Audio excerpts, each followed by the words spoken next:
Ricola! Welcome back, everybody, to Let's Play Donkey Kong Country 3.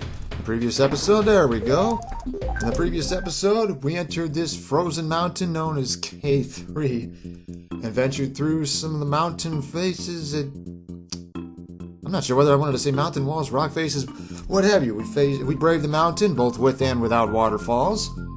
And we died a couple times too, but hey, who's counting? So, in this episode, we're going to be heading further up the mountain. And, what's this? Seems we've stumbled across some kind of secret facility. Just a heads up, guys, this is one of those levels that kind of creeped me out when I was younger because I didn't entirely understand how it worked. Take from that what you... Oh, what... You guys are going to get popcorn now, aren't you? Aren't you? So, we're going to be spending most of this level as Squitter. This is actually the first of the... this is actually the first level in the game where you actually have to use him, and also, they don't really do the best job explaining how to use his platform web, so that was one of the things I didn't entirely understand about this level. Good thing we already know, right? Take out bristles here, that's interesting. Get up here. Hey, do you a favor by making sure you know how to use platform webs to go up these shafts at first. As soon as we pass this sign, here we go. That alarm signals Crosshair, or at least the business end of his gun. So, we're going to be spending the rest of this level getting tailed by a Kremling sniper. Oh, yeah. So, some stuff to know about Crosshair. You just have to spend a second locking on before he fires, so you can use that to get out of harm's way if you're fast. Also worth noting that since you're going to be spending quite a bit of time on platform webs in this level, there's a one-up. Make sure you have an escape route whenever possible to get out of the way of the fireballs. A couple other miscellaneous things. Crosshair can actually take out enemies if he hits them, so that's good to know. Friendly fires in play. And these are essentially blast shields that protect you from his fire. Oh, and also, don't shoot platform webs across this liquid and expect, at ground level across that liquid and expect to stay safe. You'll just get hit. So with that in mind, let's get this over with. Wait. Actually, you want to go up here, because up this narrow little area is our first bonus barrel. I know, grab 15 bananas challenges tend to be a pain. This one's actually not that bad. This Crosshair actually does us a favor and doesn't follow us in here. This is all a matter of knowing how to use Squitter competently. Basically, all you really gotta do is stick a platform web or two in the dead center and you'll be fine. As per usual, you can... Well, I'm not doing as well as I like to here. There we go, that should work better. Platform webs will disappear after roughly 7 seconds, or once you try to put a third in play. That wasn't so hard, you see?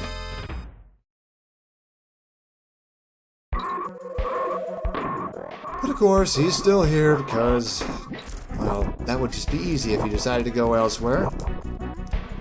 Heading onward, stay out of the way. These recoils can be a bit of a pain if Crosshair backs you into a corner. Try to take them out whenever possible. We're going to be ascending here. Let's have him shoot a fireball harmlessly into that blast shield. You can aim platform webs up, and you got to press the button a second time to make them unfurl. Aim a web just above this strange vat of whatever it is. Stay above this red buzz. Also keep in mind you saw that platform web vanish because I fired another one before I landed. So you see these platform webs, which platform web disappears depends on which one you've gone the longest without touching. So if, oh, that's not a good sign. So if we head down here, get out of the way, that was close. If you need to head straight across, just double tap A or L or R to make a web show up right next to you. And we've reached the halfway point. It doesn't get any easier from here, folks, trust me. Head over these vats, all 3 of them. Eesh, look out. Down here, some buzzes. You can take them out or just wait for Crosshair to get rid of them. It's easier to do the former. And now, I want to talk about an interesting theory regarding Crosshair. You see, Crosshair is actually the only enemy in the game you don't directly see. All you see is his Crosshair. But in fact, in the official Donkey Kong Country 3 Player's Guide, there is a render of an enemy that you do not see in the game, and that has led people to believe that that render is actually of Crosshair. I'll put it up on the screen here for you to see. So if that theory holds true, then Crosshair is actually a robot. Yeah, who knew? And that lends to a couple other interesting theories about the nature of this factory, namely that maybe this is where they're building Crosshair or working on the quote-unquote Crosshair project. And in fact, maybe this place is also a kind of a testing range for Crosshair, for Crosshair's capabilities, for them to see how useful it is. I guess we're kind of proving how well it works against someone smart, right? Maybe I shouldn't have said that. So anyway, heading a little further onward, there is something hiding below those red buzzes. Double tap the button here to give yourself safe room to walk on. There's a pair of bear coins for us. Let's move. Up and back over. Easy. Now we got another shaft to climb. Don't you dare take that out of context. So up here, off to the left, we got a banana bunch, but nothing in this alcove, curiously enough. And we have that red buzz circling what must be something important. You know how this game works by now. We got a sneak bite, but it's not easy, especially when your buttons decide not to cooperate. I can't believe that worked. It's not going to hit again, and this bonus barrel is very worth your time. Because... Hey, wait, where are we? Actually, you get to control Crosshair here! Talk about some catharsis. So you move around with the control pad. The controls are a little jerky, but you can get used to it. Press B to shoot fireballs. Get out of here. The recoils try to hide behind blast shields, but due to their, I guess they're so obsessed with bouncing around that they leave themselves open. Just time it right to take out these buzzes.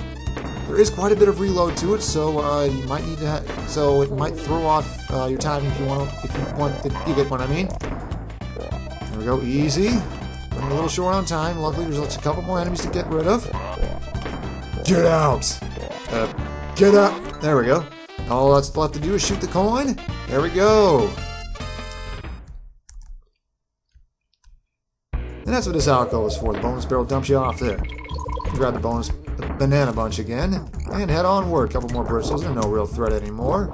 That one we can shoot webs from our mouth. I know it's not entirely anatomically accurate, but I mean, if you've seen Squitter, I'm pretty sure most spiders don't wear bright orange sneakers. Is that a 90s design or what? Alright. Here we go. Behind this blast shield is the G. Kind of sneaky. Just a little further to go here. Take out these recoils with caution. There's a banana bunch that red buzz is guarding. Careful though, because it does cover quite a bit of area, and Squitter's hitbox is on the large side. Uh-oh. Quick, aim one up. There we go. We living. Okay. There's another something interesting over there. Easy. Oh no! Well, that sucks. Looks like we gotta go through the entire second half of the level over again. The good news is we don't have to collect that second bonus coin because it stays collected. So I suppose I'll see you back where I died.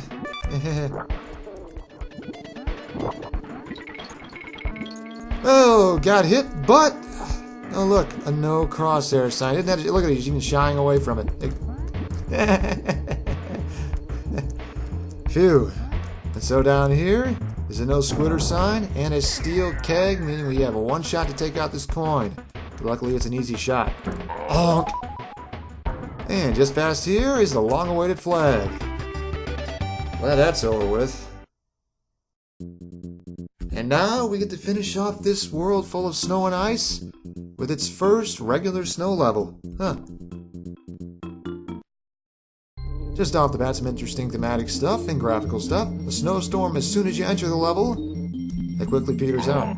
There's a DK barrel, and we want to go back because that red buzz is very clearly guarding something. They don't even try to hide that bonus barrel, it's just a matter of your aim. And this bonus area is going to be the debut of the Lemguins. They come in packs, and those beaks are very sharp, so they'll hurt you if you run into them or jump on them at the wrong spot. Fortunately, they tend to be positioned in ways where you can get around them or jump on them in succession. This level's all about them and the various patterns and speeds and etc. that they can appear in. Just like here. They're spaced far enough apart where you can just jump over them. Oh, and if you've noticed, they make a different sound when you kill them, whether they're fully sliding or whether they're just popping out of that hole in the snow. See you, Skidda. More Lemguins here. You can jump on these, I believe. not entirely. So, another thing you might have picked up graphically is that the snowmen have blue scarves and noses somehow, and the doors in front of the houses here are blue when they were red in previous levels, I think. I know they weren't blue, though. So there is a bit of graphical difference to help this level stand out.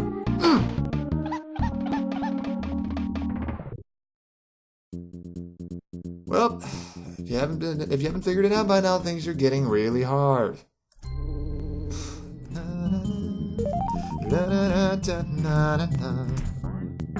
And onward. And here we have, well, first of all, sky turns oranges, which I assume signals sunset. And here we have a steel keg and a coin, but we can't get behind him with that pit there.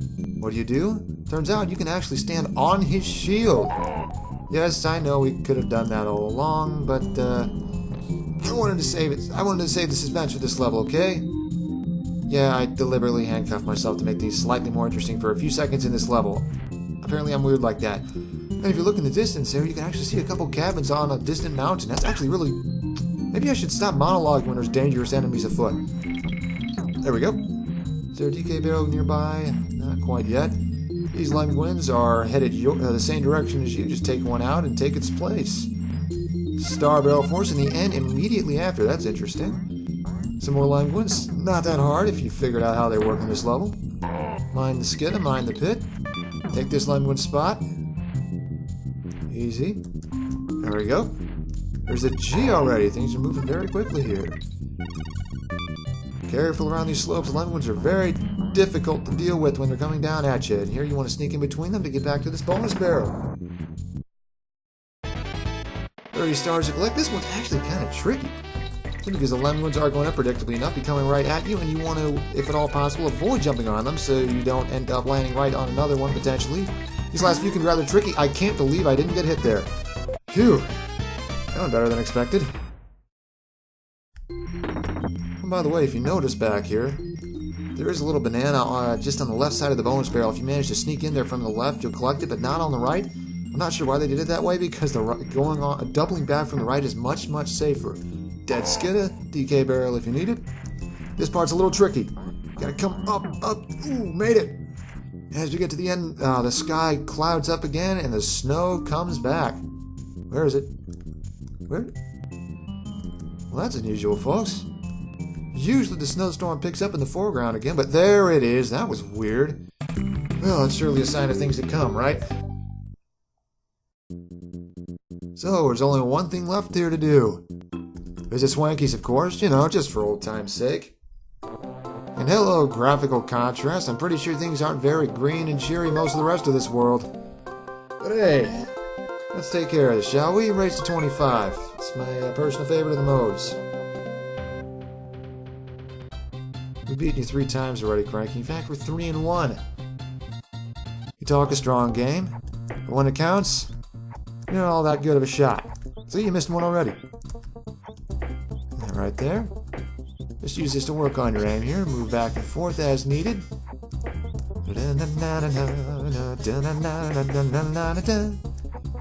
By now, I'm sure you've noticed all the dolls lying around, how there's one of Squidder and another of On-Guard. I missed one. What the hell? I'm tied with Cranky? No, I'm not. Okay, there we go. Let's be careful with the monologuing here.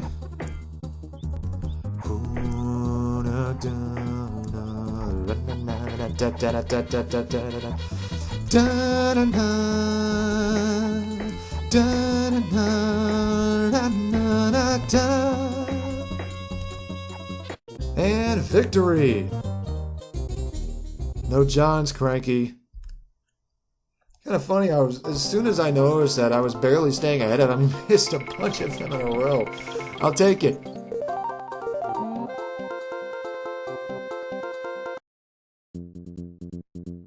And so, in fact, there's actually a little more you can do here, because if we backtrack to Lemguin Lunge, there's a secret path. You see, if you press up here, you hop up here to Blizzard's base camp. So yeah, that's where the bear brother of this area was hiding. My word! How on earth did you find me up here? Oh, never mind about that. My name is Blizzard. I've been up here for weeks getting ready to my attempt to conquer K3. Looks like I'm going to miss my best friend Blue's birthday. Say, could you do me a favor, Kongs? Snow problem or snow way? That's great! Are you taking this present for me, please? I'd be ever so grateful. So, interesting. We'll be sure to take that back to Blue when we see him next. Let's pop in for a second and see what else Blizzard has to say. How did you find me? My house was completely buried under the snow. Well, we did have to go out of our way a little to find it, and it helped that we knew it was there. He has one other line about how he's been stuck in that house for a while, ever since he broke his leg. Well, the fact that he says he's getting ready to conquer K3 and how this place is called a base camp does raise some questions considering how far high up it is on the mountain. If it is the brunt of K3 itself, this isn't much of a base camp. But if K3 proper is in fact that mountain way off in the distance, then we're really not exploring much of the area at all to clear the Kremlings out of here. Kinda interesting either way. But in fact, there is one more thing we can do here. You see, if you press left from Blizzard's base camp, there's that Simon Cave. Let's enter Glacial Grotto. Not very glacial in here though, bit of a shame.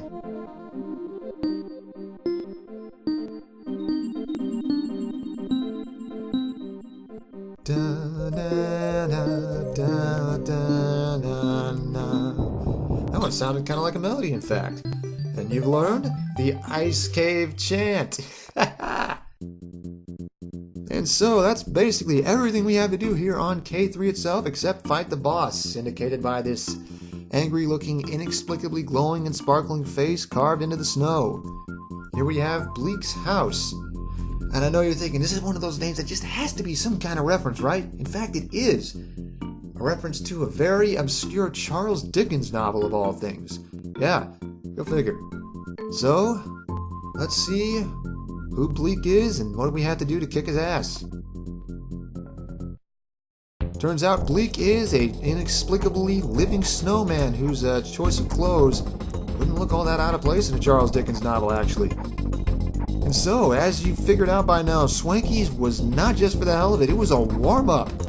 Yeah, this boss fight takes place in the same style as Funky's target shooting. You can fire snowballs with B. You can press up or down to choose whether you aim near or far, as indicated by that little blue ball off to the left, and you have to hit that glowing spot on Bleak's scarf. And this fight is much harder than it looks, in fact, because there's a hit.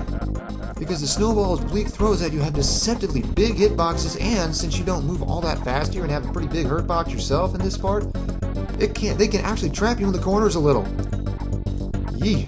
The good news is see, trapped me. The good news is your own throwing attack has surprisingly little end lag, so you can throw once and get the hell out of the way. And after 2 hits, let's aim this one back here. Got him. After 2 hits, he's going to show up in the foreground and change up things by shooting giant snowballs out of the cannon on his hat. Yeah, go figure. Good news is, he always does it in the same predictable pattern. Every time you get to this phase of the fight, he sits there to laugh at us. What an idiot, right? He's going to do it again, slightly different pattern this time.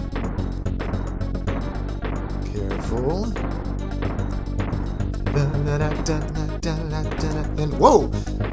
Yeah, he does change things up quite a bit. Now that's hit number 4. Now he's gonna do a lot of dodging here. He's gonna stay in one place, shoot only 2 snowballs, and move again. Got him. If you haven't noticed by now, your snowball does tend to curve a little towards center. Uh-oh. Well, I messed that up. Alright, take 2. I am racking up far too many deaths. I go from no deaths until Ripsaw Rage until, what is that, 8 now? What is going wrong? Easy. Just a little off. Remember, it curves a little toward the center. There's our first hit. Here comes hit number 2. Called it. That's a good sign. Well, that sky in the background, right? I thought Red Sky at Night was Sailor's Delight, but this ain't delightful in the slightest. Easy. See, same pattern as before. Wait for him to laugh at us. What an idiot. Kinda wonder why that thing on his scarf is a weak point, though, and exactly why it's hurting him. I'm sure there's some interesting theories. I got a couple myself, but I'm going to save that for just a bit longer. There's the 3. The 2. 3 again. The laugh. That's 4. Before he's going to do a lot of dodging. Wow, he showed up right where I could sit there and nail him. And to start shooting stuff faster now. Here's where things get tricky. That's not just one. There's 4. 3 near the center. 4 again. 3. 2. 3 near the center again. 3. Careful. There's the laugh. Uh-oh. Didn't get there fast enough. He's going to do the whole thing over again. Wish me luck, guys. This boss fight is entertaining, right? Especially if you're watching someone die like an idiot. 3. 2. 3 clustered. 3. And 1 more hit. Who's laughing now? How do we escape K3? Well, what do you expect, right? So, there's now quite a bit open for us to do now. A lot of things have opened up. World 6, obviously. But some other various side quests. And so, next time on Let's Play Donkey Kong Country 3, we're going to run some errands and then see what awaits us next.